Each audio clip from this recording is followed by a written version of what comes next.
Hi everyone, welcome back to the new school year. We're excited to have you guys here. Today we're just going to quickly give a quick rundown of our building, what it looks like, kind of how we work and operate, and also kind of just give you a little background on ourselves as teachers. And we're going to first start out with that right now. Hi, I'm Lynn Klein, and I'm one of your students' phys ed teachers.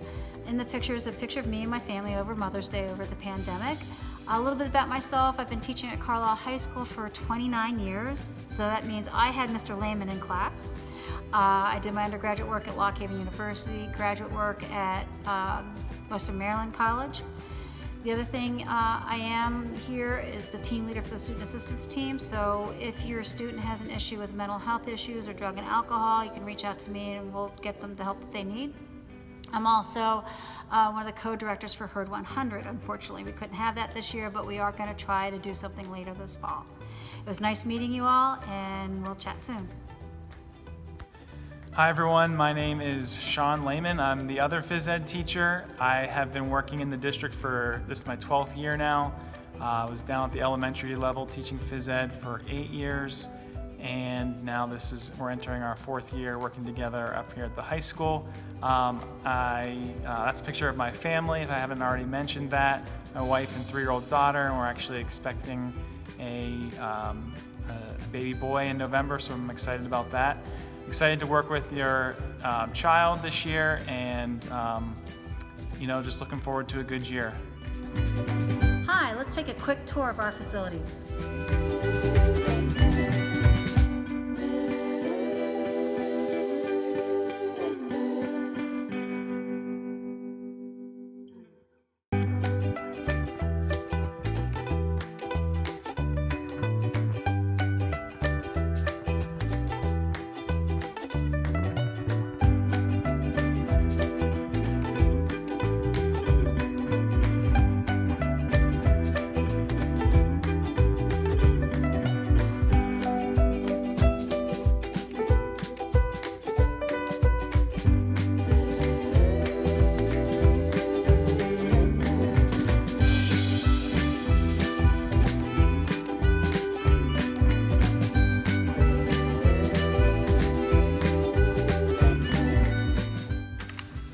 Let's take a look at how the students will be graded each class period.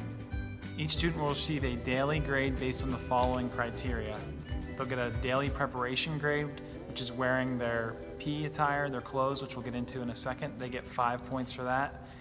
Daily participation, how active they are in class, they get 10 points for that.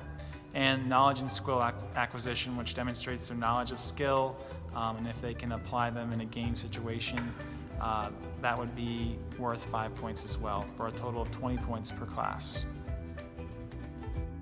So as I mentioned, dressing out for class is required, and when we say that's required, we're asking for students to wear a white or gray t-shirt. Whatever color shorts are fine. If we go outside, which we are going to be doing later in this year, it's going to get cooler, so students are allowed to have sweatshirts, sweatpants. They can have clothes that are more appropriate for weather that's obviously going to be a little cooler.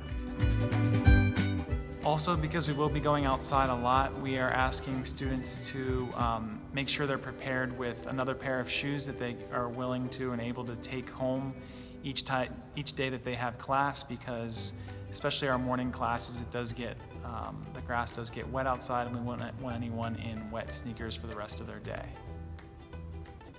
I'm going to touch on medical excuses and what happens when your student is absent from class. We know from time to time things happen and you may not have time to get to a doctor, so if your son or daughter has an injury or an illness that you don't want them to participate in PE that day, all you have to do is simply write a note and we'll accept it. However, your student does have to make up that class, and we'll get into that in a second. But there are times when you go see a doctor and they want to excuse your son or daughter from class, and that's okay too. We just need a note from the doctor and how long the excuse is going to be. So for example, if they get their wisdom teeth pulled out and they have sutures in their mouth and the doctor only wants them out for a week or two, we'll take that excuse, but they have to make it up. But say, for example, your son or daughter breaks a leg or has mono and it's for an extended period of time, we're talking 3 or more weeks, then what we'll do is we'll physically take them out of our class and put them into a study hall. And then if it's 3 or more weeks, they don't have to make those classes up. So bottom line is, if it's a medical excuse for an injury or an illness that's 3 weeks or less, they have to make it up. If it's more than 3 weeks, they don't have to make them up, and we'll put them in a study hall. If your student's absent from school because they're home sick, then they have to make it up, and realize that we are going to put a 0 in the grade book until the class is made up. Now, how you make up PE classes? Well, right now during Tier 2, we ask your son or daughter to log on to Schoology, and every week we'll have a makeup class. So that the week that they're absent, they have till the following Friday to get that makeup work in. There is a possibility that we might get approval for cash. That's Carlisle after school hours. If and when that happens, we'll let your son or daughter know, and they can actually make up a class with us after school. Next thing I want to talk to you about is use of cell phones in PE class. We really do not want your son or daughter to use a cell phone, obviously in the locker room for obvious reasons. So we ask them to please secure them in their backpacks or in whatever bag they have before they come into the locker room facility.